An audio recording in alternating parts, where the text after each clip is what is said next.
Even in the rolling pastures of New South Wales, they know sweatpants and comfort eclipsed formal wear in 2020. Fine wool from these merino sheep is not in much demand these days, with so many previously suited workers now working from home. The seismic shift in working behaviour is having major repercussions across the clothing supply chain, upending a sector that spans every continent. In Australia, wool prices are in freefall, hitting decade lows.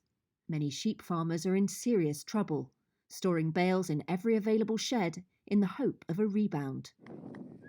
Some, still emerging from a 3-year drought, are forced to sell their wool into the weak market to stay financially afloat. Producer Dave Young says the drop in revenue is a major concern.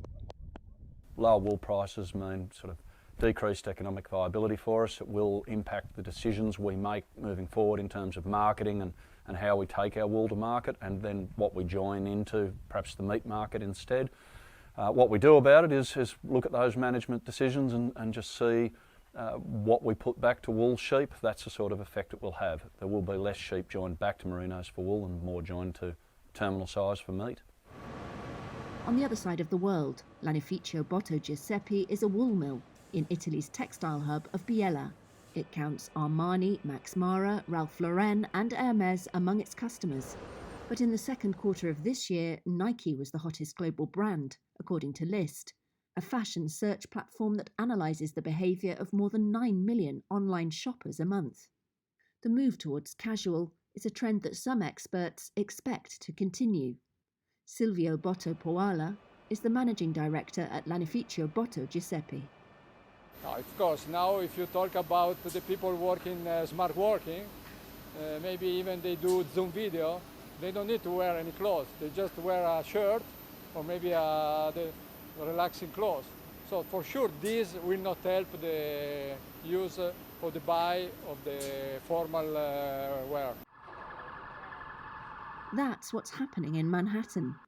In the heart of the Big Apple, owner of bespoke tailors Domenico Spano says sales for his custom-made suits in exclusive wool cloth have dropped by half.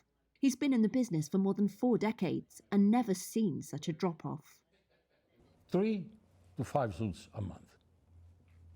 Right now, when the business really is booming, I have about, in a month, I have 15, I have 10, He's staying optimistic, hoping that the tide will turn next year.